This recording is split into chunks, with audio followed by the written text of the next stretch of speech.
ज़िंदगी में ये भी सुनना बाकी था कि आप कभी कहीं घुमाने नहीं लेकर जाते, जाते हैं तो खुद ही घूम के आ जाते हैं। तो इस बात को इस बार भी कायम रखते हुए मैं फिर ससुराल के साथ लटक के फार्म हाउस जाने के लिए तैयार हो गया। हलवा पूरी का नाश्ता मैमार के मशहूर मुग़ल की दुकान से किया। उसके बाद दिल करा कि 2-3 घंटे सो जाऊं, लेकिन सालों ने जो रिश्ते के साले होते हैं, सालों ने याद दिलाया कि आपको सिर्फ जाना है और कोई काम नहीं, और ये भी आपसे ना हो पाए तो ऐसा जीना भी क्या जीना। ना जाने क्यों मुझे फिर हर कोई नाचता हुआ नज़र आया, जो हो सकता है मेरा वहम हो।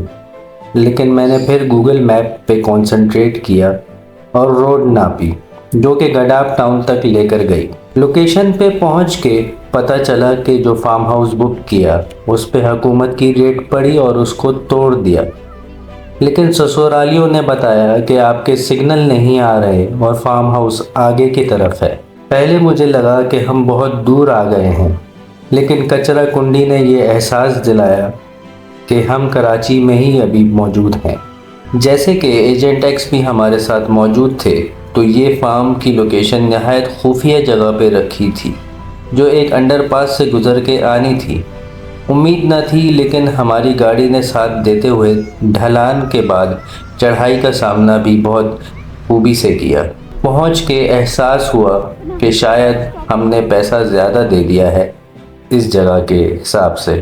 मैंने अपनी जांघिया पहनी और पूल में छलांग मारने को तैयार हुआ, तो साड़ू ने रोक के बोला कि भाई नाला है, कहीं आप भी कव्वा बिरयानी की तरह छलांग ना लगा दें। दरवाजे खुलते ही स्टार प्लस का ड्रामा मुझे याद आया, जिसने बचपन बर्बाद किया था।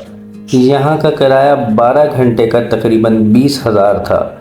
खेलने को चीज़ें कम थीं, लेकिन स्विमिंग पूल साफ था। पट्टी का खेल या वीडियो गेम खेलने की इजाज़त नहीं थी, तो मुझे ये देख के बचपन का शौक़ पूरा करने का दिल चाहा। हालत हल्की थी जगह की, लेकिन हमारा मकसद सिर्फ स्विमिंग पूल और घर से दूर जाने का था। यहाँ की सबसे अच्छी बात ये थी कि जगह सुथरी थी। एसी तो नहीं था, लेकिन पंखे सही थे। थोड़ा सा झूला भी झूला और झूले के साथ मैं भी झूला, लेकिन झूले ने मेरा वजन बर्दाश्त करने से इनकार किया, जिस तरह इस नारे ने छुपने से इनकार किया। नई शक्लों की सब्जियां भी देखने को मिली। जब मैं क्लास 5 में था तो दिल करता था कि मैट्रिक में जल्दी से पहुंच जाऊं। बड़े होकर बड़ी आज़ादी होती है, एक अट्रैक्शन होती थी कि बड़े हो जाएं जल्दी से, लेकिन जैसे जैसे बड़े होते जा रहा हूं मैं, दिल करता है कि वापसी टाइम को ले जाऊं। असल आज़ादी तो तब थी, लेकिन फिर मुझे स्कूल का टाइम और टीचर की मार याद आई, तो अपनी इस सोच से विड्रॉ कर लिया। एक बात हकीकत है कि जब मैं 22 का था तो सोच नहीं सकता था कि सांस भी फूल सकती है या घुटने भी दर्द करते हों, मगर अब तो हर चीज़ ही चूंचा करने लगी। खैर, फिर भी मैंने स्विमिंग पूल में घंटे गुजारे, और जब तक पानी का रंग पीला नहीं हो गया तब तक अंदर ही रहा।